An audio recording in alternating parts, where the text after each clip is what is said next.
Each market has its own challenges. You can't get demotivated with these things. The market is going to go up, it's going to come down. You know what you need to do. You need to do it. I lost a lot of money investing, and it never really scares me to lose money, but it was the experiences. Going back, I would have taken more risks than I had taken. Ladies and gentlemen, welcome back to another episode of More Than a Sale, where it's not just about the successes, it's about the failures, the heartbreaks, the setbacks to get to where you are today.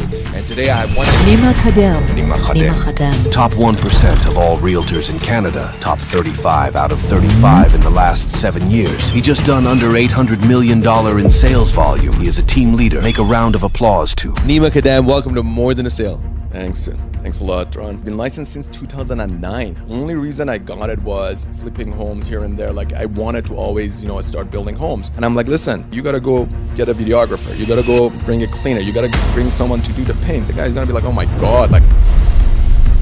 One thing I learned from someone else was, the whole point someone hires us is to not have the hassle of doing it themselves. Make other people's lives easier. That's what it means. Offer comes and you sign, and that's it.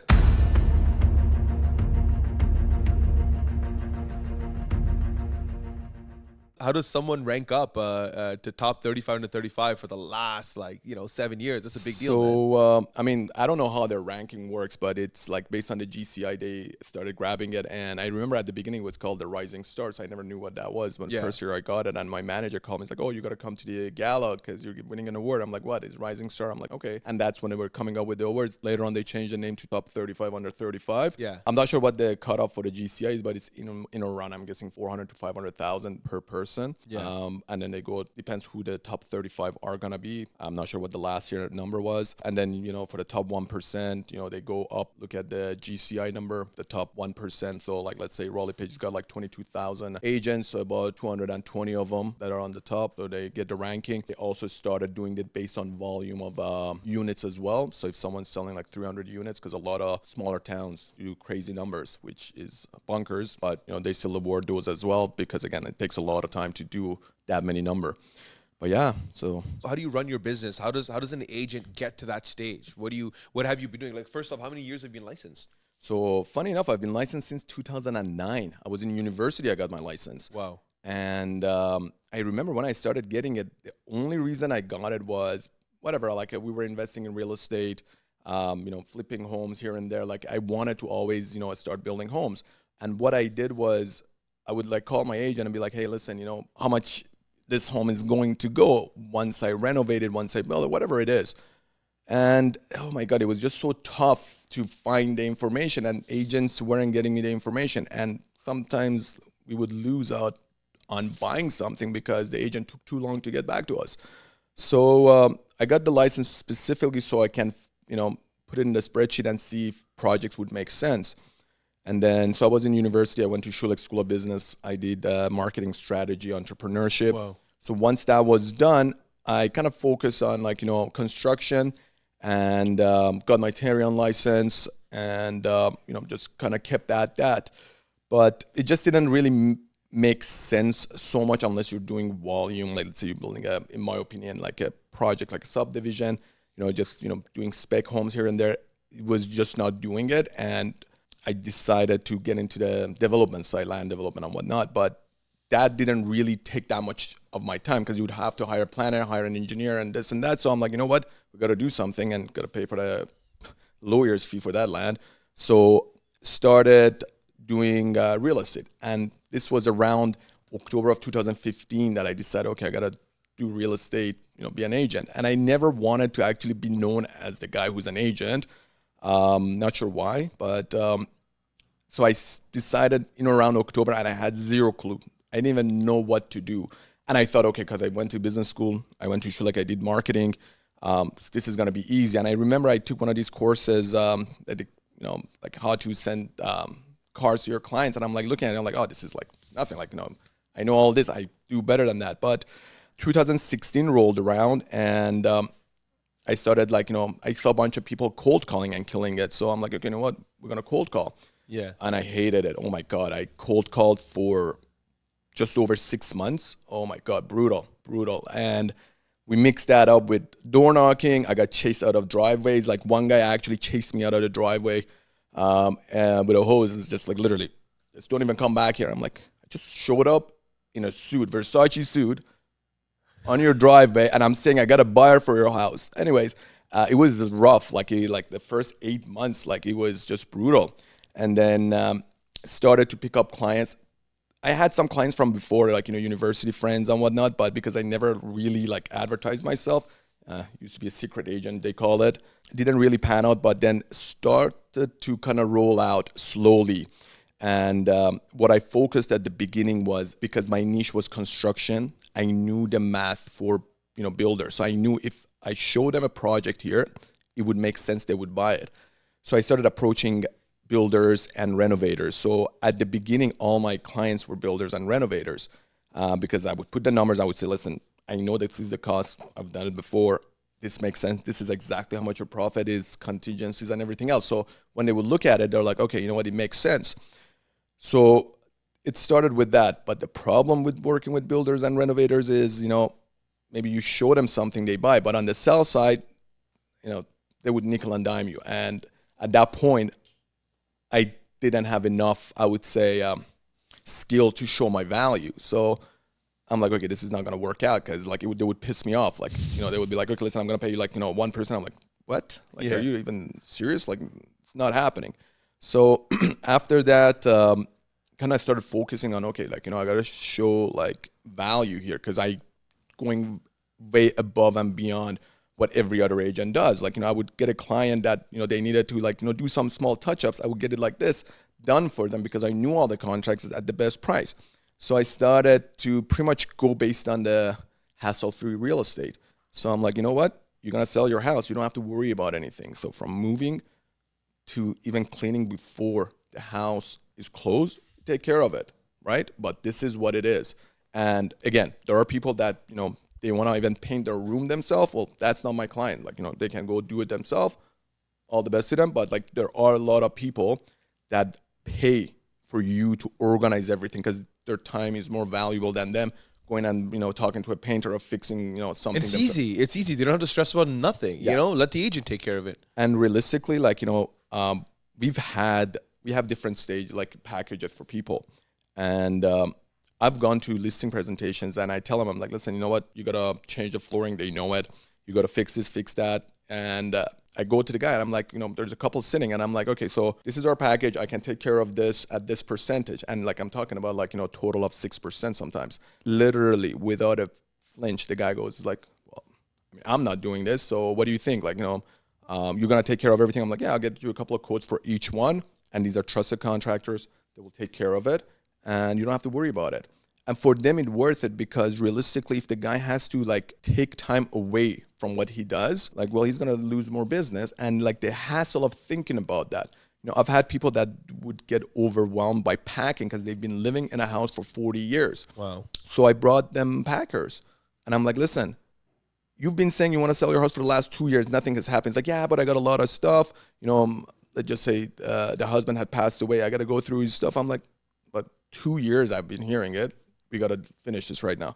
So the packer is going to come, take 3 months, but it's going to be done.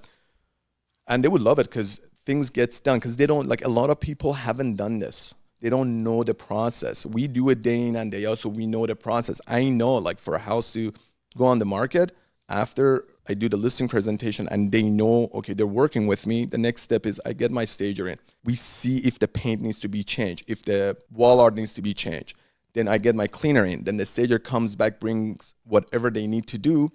Then I get my photographer, videographer, video. And like, sometimes we do 2 or 3 promotional video for it. So we know the process of it. But if I tell the guy, listen, you know what, you got to go get a videographer. You got to go bring a cleaner. You got to bring someone to do the paint. The guy's going to be like, oh my God, like, screw it. I'm not even changing my house.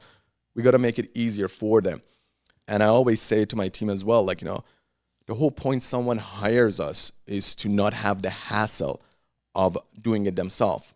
Otherwise, anyone can go and list their home themselves and sell and not even pay a commission. Like, it's funny because a lot of people are like, oh, the whole NAR thing that, they're like, oh, why do we have to pay a commission to the buyer's agent? No, you don't. I don't think in Canada we ever said you have to pay a commission to the buyer's agent. No, you can find a buyer, go make a deal directly yourself. But do you know how hard it is to go find a buyer? Because it's not going to be easy. If they're hiring us, they are paying for the ease of the process. If I'm gonna make it hard for them, be like, listen, I don't have a cleaner, get your cleaner to clean your house. Or you know what, your house is a mess, clean up, because I'm gonna send a photographer. The guy's gonna be like, okay, so what? But our stager goes in, gives room by room report. This is what needs to be done specifically. That goes on the other side. And I even take it a step further. I'm like, listen, I don't want you moving furniture. If you're packing your personal belonging, put it in a box in that room. My mover will move it to your garage, move it to your basement. You have a storage, we'll take it there for you. Because even the thought of hiring a mover becomes overwhelming. Because then they're like, okay, you know what? What's the rate for a mover? I don't even, like, I have no point of reference to even like figure that out. So yeah, so I mean, like, soon enough, I realized, you know what, there's a value for that. And we kind of focus on just providing that hassle-free real estate. And, you know, it's been fun. And like people we're working with, they've been amazing. I mean, we do like client events all the time. And that's the part I love, because when I started real estate, I started with like, you know, close group of friends that I was doing transactions with. And I'm like, you know what, listen, I invited all of them out. I'm like, listen, I'm doing this. You guys have seen me do it here and there, but this is for real. This is full time. And it was funny. And we kept that going. And every year we're doing like, you know, 10 to 12 events. We just had, you know, this year so far, like a couple of good ones was the Mother's Day event. It was amazing. And, you know, we got a big one coming up. We usually do it on a rooftop. It's going to be the Hotel X or Casa. So it's been amazing so far. And, you know, that kind of builds loyalty. You know, I love that because there's so many things you said that I agree with. And when you talked about giving value, I think we hear this word all the time. Oh, you got to give value. You got to give value. I think really what it means is make other people's lives easier. That's what it means. Make my life easier, make the seller's lives easier, make the buyer's life easier by actually being of use rather than making them do everything themselves. Yeah. And that's the challenge. What ends up happening is every agent says, oh, you got to go find this, you got to go find that, get your own broker, get your own lawyer, get your own. No, you don't have to worry about anything. I will take everything from A to Z till close. I'm your guy. We will coordinate and we will make that happen. I actually, coming back to your events part, I remember I ran into you at a Richard Robbins event. And you and I were talking, and you were literally right about to go up for stage. You're like, okay, Ron, I think they're calling my name. And you had a video guy. It was such a cool, I'm chatting with you, you're chit-chatting. And then all of a sudden they're calling him, okay, Ron, I got to get up on stage. And you had to do a full presentation. So that was really cool. And you sat down, and at that time, I actually didn't know how you were doing your business. And you started talking about events. And I was like, wow. Why didn't I ever think of this? I heard of appreciation events. Yeah. I heard of like, okay, client celebration events, but you changed the game up completely with your mini events that you would do for every occasion. The Mother's Day event, a Father's Day event, you know, cigar hour, cocktail hour, Christmas, holiday. And you would do this for your clients, and you find they're not cheap. These events aren't cheap. You give gifts at the end of these events. You know, you're entertaining them. You're being there. You're scouting restaurants. You're scouting locations and so on and so forth. So my question to you is, what does it take to put an event together for our audience and our listener, whether they're a buyer, a seller, or whether they're an agent listening to this? Talk about the process of putting this together, because when we put events together at our office, it gets overwhelming sometimes. We have one coming up on Friday as well, and we're coordinating so many little smallest of the smallest details. So how does it look like on your end? Share that process a little bit. Yeah, putting in the events have been tough. So at the beginning, I would do the whole thing myself, like, you know, talking to the venue, negotiating it, you know, making it happen, and things go wrong. But I've done it so many times and have created a relationship with a lot of these owners, restaurant owners and the venue owners, that they also help a lot. But everything we do usually gets planned a year in advance. So we usually plan all these events in or around November, December of the year before. So to the point that, for example, for 2024 Mother's Day, we actually called, we were going to do it at this venue downtown. We called them in November. It was towards the end of November. And they're like, okay, why so far in advance? I'm like, listen, I need to know the detail of it, how it's going to be figured out. We go to the venue. We're like, okay, this is a section. This is how it's going to be set up. We had like, you know, it was high tea, like how the towers look, how people are going to be sitting down, because people are coming there for 2 hours. It's going to be memorable. Otherwise, why even do an event? Otherwise, you know what? I'm going to tell them to come to, you know, Tim Hortons or Second Cup and be let's get it done with. Yeah. But every time people come to the events, it's something to that really they remember. So last year we had the Father's Day event. We went to a restaurant. So the restaurant was gorgeous to begin with. Then we had Glenmornier come do whiskey tasting, which was like I had Experience never at whiskey tasting. Yeah, it was an amazing experience. And then at the end of it, we had cigar tasting too. wow. Putting all of that together, also like with the cigar at a restaurant, it's a no go. But that was something that people always remembered, and like that's the whole point of it. But again, going back to how it gets done, we have it like literally step by step. This is the first step that gets happened. Then after the event goes up, how the invitations go up. We call each client one by one, invite them personally, and then the reminders where they can park the car, how to get down there.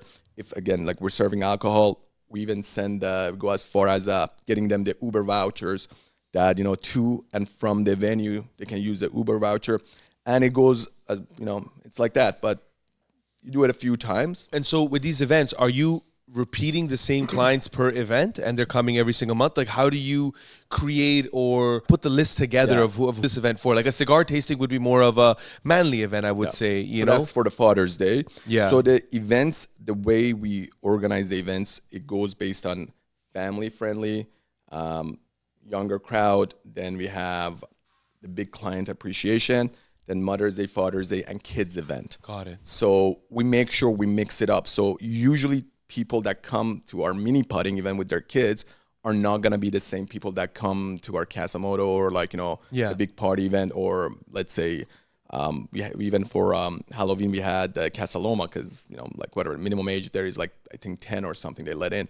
But we change these things based on that. And then if you want a younger crowd, a lot of times we have the events at like 8:30, 9 p.m. right at a cocktail lounge. Then you're not going to get the older crowd that want to come. And are they all clients, or would it also be like people that you're working with? Like, These are all clients. I mean, here and there, for example, when we have an event, at our big event, we may invite a few, pre-con sales people and whatnot that I know them, like we're friends with, and why not come? It's fun. But these are all clients, but they get categorized and they get invited based on the event. So if it's Mother's Day, they will come.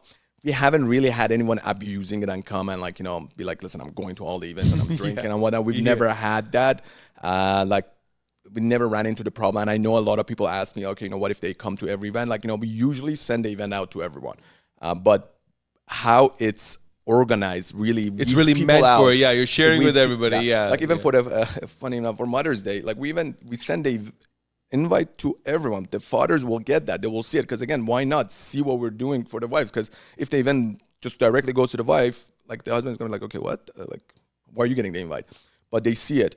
And then once that's done, we do videos and photos. So after the event, they get videos and photos of the event. Because you've done, I like that idea as well. Give the videos and the photos after, and you also give these small gifts from what I saw on social media. I think it's fantastic. That's why I really like the way you work, because that's the way to work. You're going above and beyond. You're saying it's an experience working with Nima. It's an experience working with me. Not only do I take care of everything, but at the same time I wine and dine you, and you get celebrated as well. And versus just wining and dining each person one by one, you're able to put them in a room together. Is there a limit to how many people you invite? Is it? So it depends on the events. So the micro events, we keep it small. So we keep it around 12 to as much as 35. And 35 is too much. But sometimes, we get a lot of people requesting it. So we kind of extend it. But we try to keep it somewhere between 13 to maximum of 20. These are the micros. And then for the big one, everyone's invited, everyone comes. But last year, for the first time, we're almost hitting capacity, so it was a little bit of an issue to get people in. But it's fun, whatever. I mean, realistically, everyone looks forward to that. Yeah. So has anything ever gone wrong at any of these events? I'm trying to think. Yeah, the very first one, I think we kind of overdid that. So we had the event start at 7 p.m. Yeah. And I think we didn't put an end time. And in my mind, I'm like, everyone's going to leave around 10. But no, people stuck around till 1. And we learned a lesson to kind of shut it down, not to have people, because it's open bar and you can order whatever you want, So people got sloppy a little bit. Yeah. And so after that, we kind of put a little end date to it. Usually we try to wrap it up by 10:30 latest, so that, and again, it's because we don't want things happening to people. Like last year after the event, we had a lot of people that stayed at the venue, and we've had it. Like I'll give you an example. We had a Valentine's Day event, and people that came out, it was like, it was going to be a winery. Like there's a restaurant that make their own wine and whatnot. Yeah. And after like the main wine tasting and like the event was done, some people wanted to actually be with their partners, have dinner there. So we booked them tables there. So we said, listen, if you want to stay there, we'll book you the table there. And same thing goes for the other events. A lot of time people come, they're like, oh, you know what? I want to go after for this place. Funny enough, when venues open up, I get clients call me and say, like, can you get me a reservation for that place? Like Mademoiselle had opened up. I had clients reach out. I listened, like, I want to go there, I can. So funny enough, I'm like, okay, I'll book the reservation. I'm coming with you, by the way, just a heads up. So that was funny. I remember Joey Don Mills back in the day when it opened up, you couldn't even go in there. I always had a table booked every Friday and Saturday. So, if clients wanted to go, I would get them to go in there. That's smart. So the hot restaurant, you just book in advance for the next 3-4 weeks, and you're like, okay, this is my spot. I'm gonna be taking someone there. Yeah. So So like I had a standing reservation at Mademoiselle for the first 6 months. It was like it was just like they knew it. Like it was either me or my clients. Yeah, someone's going Someone there. was going, yeah. Someone's going there. Yeah. Such a genius idea, and you spend so much money on the clients of whining, and this isn't cheap, right? Like these restaurant dinners can go anywhere between $300 to $500, depending on how many people are there, or even more, depending on what they drink or what they order. Nima, I want to ask you, so you do a lot of events, you do a lot of business, you run a team. What are challenges that you're facing now? I mean, look, you and I were talking about, market shifts, and we're talking about mindset shifts, and you are a self-motivated guy. Yes, you learn, you study from others, but at the same time, like you're on the ball with things. So let me ask you this. What are some of the challenges you're facing right now in today's market standpoint, and what are you doing to deal with them? Each market has its own challenges. Even when the market was good, you would run in the challenge of, someone undercutting you because it's easy to sell. Now you don't have that problem, but the other problem is getting the team motivated to go out there and do things when, you got listings that are sitting right now. And I'll give you a great example. We had a listing that was, where we talked about it, there was 17 two bedrooms in this building. Then by the time we go on the market, there's 25. Suddenly, capital gain tax news comes out. It went as much as 37 listings, right? And then how are you going to compete with that, right? And so I'm used to it. I know what it is. I talk to the client, I educate them, but like I've seen it on the other side when the team members are there and they're freaking. They're like, oh my God, like this listing is not selling. What do I do? And I'm like, it's just the education portion of it. That's one. Two, you can't get demotivated with these things. The market is going to go up. It's going to come down. How you stay ahead is your mindset. You got to just, what you need to do. You need to do it. And don't get bogged down with these small things. And realistically, the biggest challenge, in my opinion, right now is for those people who have team, getting the team motivated to stay motivated and do what they need to do in order to succeed. It's easier said than done, but you're in the market, you see it like, sales figures, transaction volume when it's low, like, it's tough to get the deals done. What are you doing to sort of motivate the team members and share some strategies in terms of what you're implementing in your business right now? So, I mean, like we always have our Monday meetings and, we got a client tracker there that we track, whoever's got clients. And I try to kind of like go through that client tracker with the team members just to say, okay, you had these people there. What happened from last week till now? And we'll have a column there that says next steps. So what's the next step? Like if this person, you can't find them home, so what are you going to do? Are you going to go door knock, find something, or find them something off market, find them an assignment? What's the strategy? If there's financing issues, we sit down with like, okay, so what's the financing issue? What can we do? So I want them to make sure they have a pipeline that's full. And then if there's issues with the clients, we will sit down and we'll solve it together. But the goal is that we do it together so you don't feel, alone. Because the problem in this industry is a lot of people, they don't have the self-motivation to sit down and do the necessary things that needs to be done to get a deal done. And that's why if you're in a team, it should help you to get these things done. We talk about team structures all the time, and the way you run your team is incredible because of the time that you put in and the guidance that you have, and you keep pivoting and shifting. And we were lucky enough to have you as one of our speakers for our for our mini more than a sale event, unlocking success at our office. So you shared some incredible insights about assignments and all that. Talk to me a little bit. Let's move the conversation over, because this is more than a sale. We dive deep not only into the business side of things, we dive deep into your personal side of things as well, because of how you stay motivated and how you keep your head in the game as well. So what do you do? How do you keep your head in the game? How do you stay motivated? How do you learn? What do you learn from? Who do you learn from? You know, who motivates you? Who do you watch? Who do you listen to? Tell our listeners, break it down. What gets Nima Khadem going? So, you know? yeah, the biggest thing is get up in the morning, take a cold shower. No, I'm just joking. But we every day that, like, especially when the market shifted 2022, I think it was around April, May, that I'm like, okay, like, things are going south, and it was going south pretty rapidly. And in May, I was looking, I'm like, okay, you know what?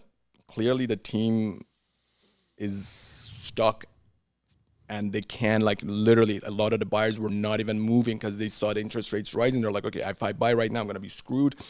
And they couldn't fathom, because the interest rates were so low, like paying $1,000 more for the same house that they were paying less a few months before.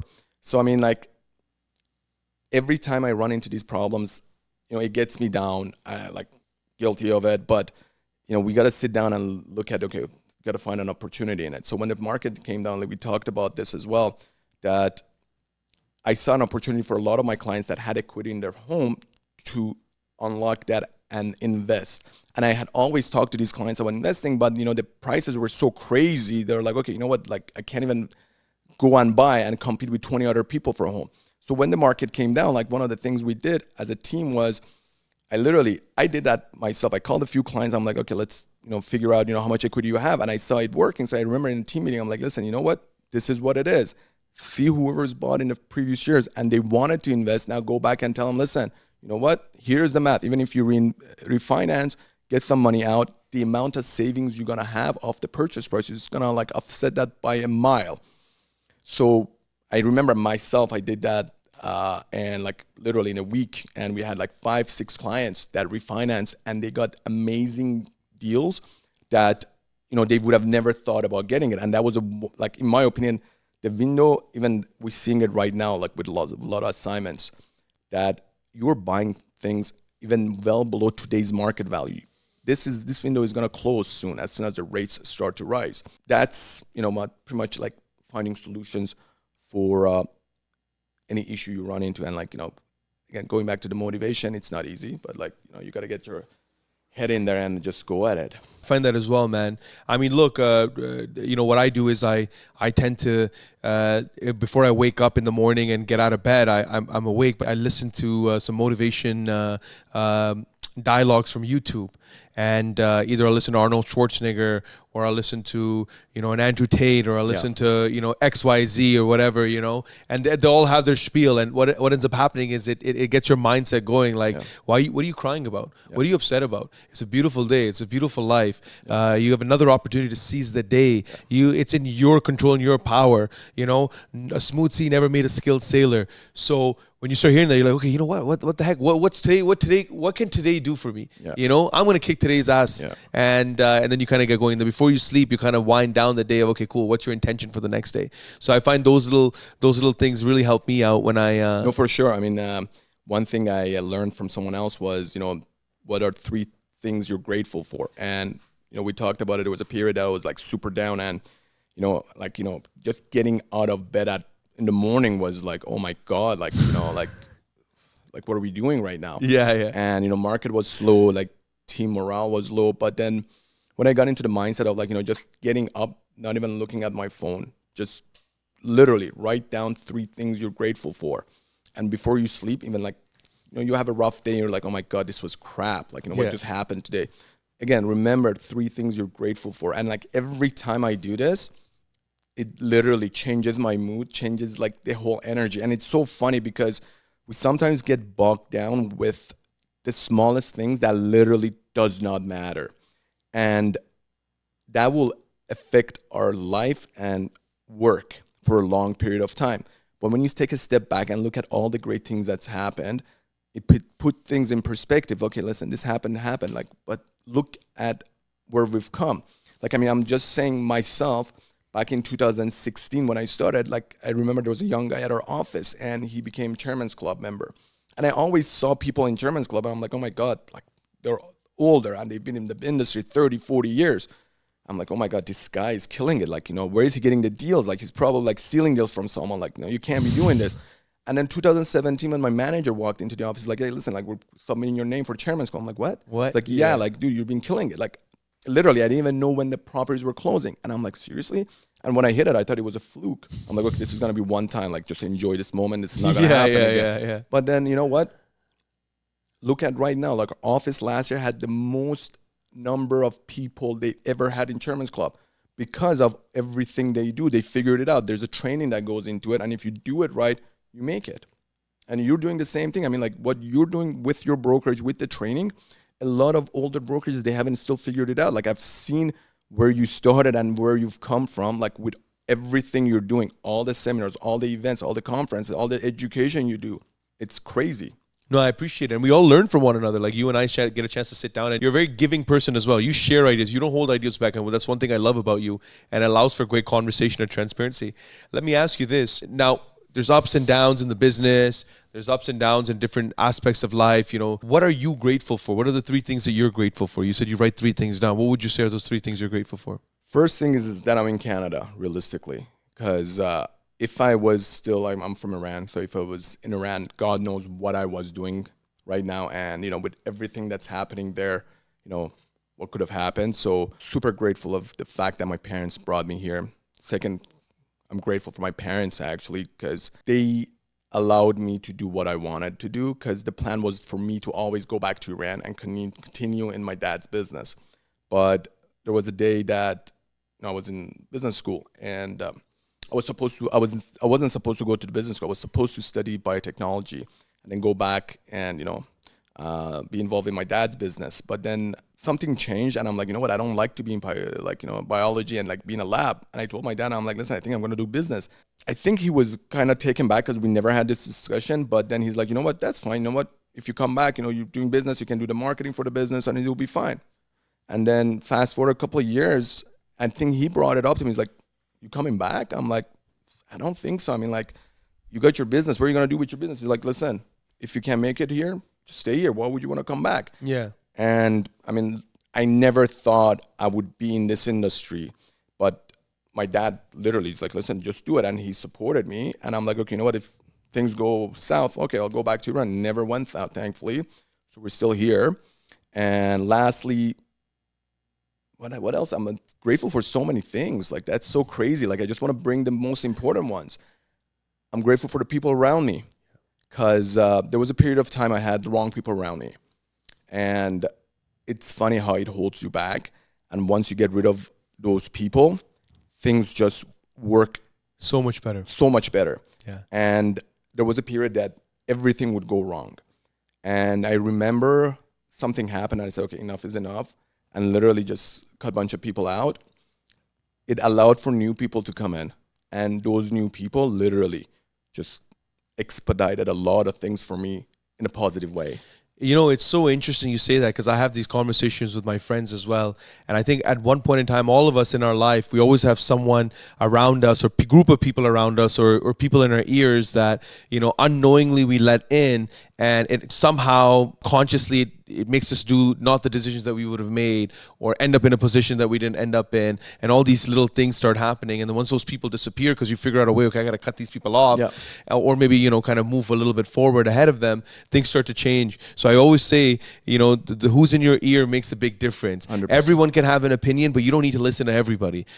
Sometimes it comes in one ear, goes out the other ear, you know. But there's some people, when they say something and you ask them for their advice, you listen. Like if I were to ask you for advice, I'd listen very carefully what you had, because your advice would mean something versus a Joe Blow from a street, or someone that has no idea about something. You know, I find that as thing. And my friends and I always, we joke too. We're like, man, who's this person? It just spawned out of nowhere. You know, when things go really well, people start spawning out of nowhere. It's like this person wasn't in my life like, you know, 5 months ago. Why is this person here all the time? You know, just people spawn out of there. Who inspires you? Who's a big motive? Seems like your father had a big impact in your life, 100%, man. Yeah, talk to me about that. So I mean, again, like growing up, like his work ethic has been crazy, and I think every time I think I'm working too hard, I literally, because he calls me, I think around 4 a.m., 4:30 a.m. in Yeah, yeah. Iran's time, and I'm like, dude, like, what are you doing up? Like, you should be like, he's like, no, like it's 4:30, like, so my dad has a flower nursery in Iran, Okay. so and it's pretty far. It's like it takes like hour and a half sometimes to like easy to drive there on the way back in traffic, sometimes 3 hours. So he does that every day. Wow. I mean, and I'm like, every time like I'm stuck in traffic going to a showing and I'm like, oh my God, like, listen, look at your dad, like literally spending like 4 hours a day easily, just driving back and forth, been doing it for the last 45 years. And never complained once. Never complained once. Yeah. And I see the struggle he goes through because again, in that business, there's a lot of components they need to bring from different countries. Every country is sanctioned Iran. The crap that he has to go through to run that business, it's not easy, which should be easy. Like in Canada, like you get everything you want. Over there, you want to get fertilizer, you can't even freaking import it. Like it's getting to that level. So it's just looking at that motivates me to say, listen, like, if I have a problem, this is not a problem. That is a problem. So it's identifying what's a real problem and what's not a real problem. Yeah, and realistically, in our industry, we run into small glitches. Okay, you know what? Yeah. I got my marketing guy not doing his job. I got my, let's say, camera guy not doing it. Like, it's just put things in perspective. Okay, you know what? It is what it is. Like, listen, people have got bigger problems. Yeah. Would you say your father's proud of you?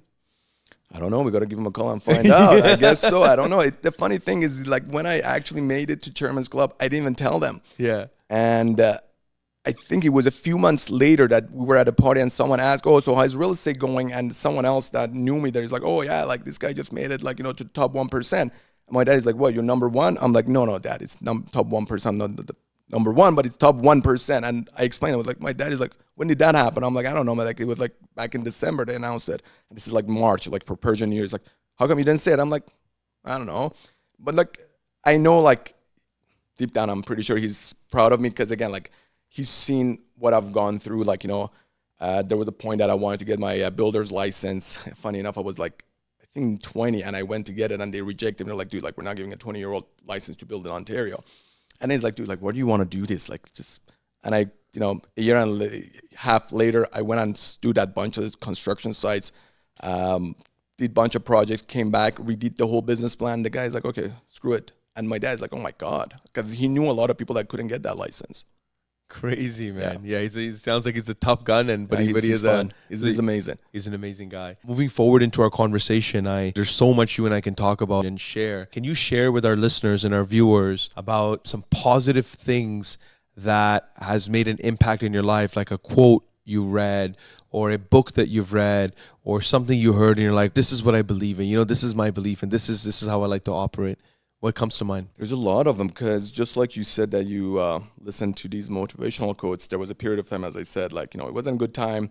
So I started listening to a bunch of these things. I read a bunch of books, but I think the biggest one is, I think it's Steve Jobs said it, like, all the issues you see right now, just think about the fact if you're dying, those things don't matter really. Like, these are not real issues. Like, if someone is sick on the deathbed, that's a real issue. So that's one of the things that really changed my perspective because I used to worry about the smallest things. And after that, I'm like, okay, you know what? If I'm worrying about this issue right now or deal with it, let's say in a month that I got to deal with it, from now till next month, I'm going to kill myself, stressing myself out. So let's just deal with it at that point and move on with it. So that really made my life go so much better because then I could focus at the task in hand. Because if I'm focusing right now, like, let's say I'm with a client, I focus on the client, I deal with that later. But if I'm worrying with this, I'm not servicing the client and I can't really do anything for that issue anyways.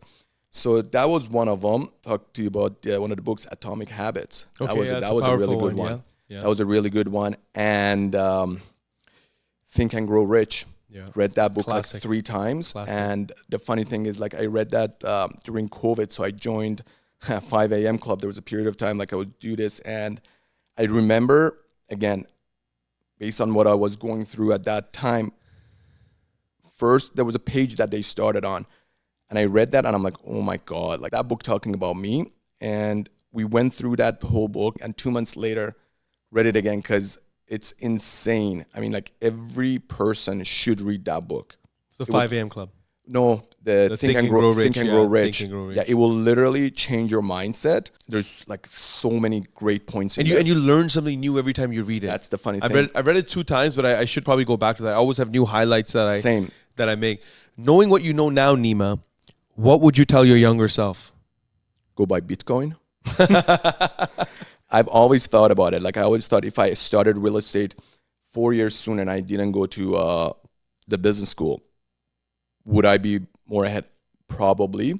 Again, business school gives you a mindset, but going back, just invest, because a lot of times I was scared to invest. And again, I lost a lot of money investing and doing, like I did a couple of startups, so I lost money. The funny thing is losing money never pissed me off. And I think that's could be an issue, but like it never really scares me to lose money, but it was the experiences. And if I, at the beginning, took a little more risk, I think it would have been better. So going back, I would have taken like more risks than I had taken. I really like that. I want to finish off our podcast, Nima. I really enjoyed our conversation with a very important question. Who is Nima Khadem? Nima Khadem, I would say hassle-free real estate. I love that, man. I love that. Hassle-free real estate. Hassle-free real estate. I remember when we were using an agent to sell a property, and oh my God, brother, like I had to move couches, and he wanted me to buy furniture from somewhere. I could use a stager or something. I was like cleaning the home at some point, and I'm like, you know what, that shouldn't happen. And like right now, this is the model we go based on. Like a lot of our clients don't even know what their property taxes are, like because it's under a mortgage statement, they pay that. This is not even a second question that I ask him. You don't know what your property tax is? That's fine. Who's your lawyer? I don't know who my lawyer is. That's fine. I call my lawyer. We get the tax certificate, right? This is not their job at that point. Their job is to say, listen, I want to sell my house. And my job is to tell them, this is what you're going to get for your house. And this is what needs to be done to get that price. And that's it. Offer comes and you sign. That's it. Everything in between is my job. Yeah. And this is what we sometimes forget. I see agents telling their clients, go order the status certificate. I'm like, first of all, she hasn't ordered the status certificate. She doesn't know where to go. Order it, yeah. Yeah, like just order that for her. It's going to cost $100, $150. Maybe just tell her, listen, e-transfer it to me. I'll do it. But these little things, literally on the buyer side and the seller side, will leave such a bad impact. They're like, I don't want to go through that stress anymore. But once you make it hassle-free, I got a client that's moved like 4 times. I don't know if she's going to be hearing this, but like 4 times in the last 2.5 years. Because every time she needs to move, she doesn't have to lift a finger. Literally, she moved from 2 properties that she just said, I don't like this place. I don't even move that fast. And I told her, I'm like, listen, are you sure you're moving? Because market right now is not the best. Like, listen, I want to go somewhere else. That's it. And because she knows she doesn't have to do a thing. Like her patio furniture was all the way in, in her locker in the basement. She didn't have to fucking worry about it. Like we brought that stuff for her. Like she didn't do anything. So for her, it's like, dude, like, why would I not sell? Like another time I told her, I'm like, listen, market's gone up. You got to sell this. On this, but she's like, okay. And I showed her the numbers. She's like, okay, done. People go through so much stress thinking about selling their home, but you got to make it easy for them. So they just look at the final result. Do I like the number I'm getting? If you like it, then everything in between should be no issue. Dude, you shared some great tips, and you made me think about a lot of things, and I love the concept of it, and I think that's going to be the title of our podcast, Hassle-Free Nima Khadem. Hassle-Free Nima Khadem. Why not? Yeah, no, I mean, I always go based on that, and I try to tell my team members, the easier it is for them to make that decision, the faster they make that decision. I appreciate you. Ladies and gentlemen, that was Nima Khadem, special episode. I learned a lot. Hope you did as well. Stay tuned for the next one.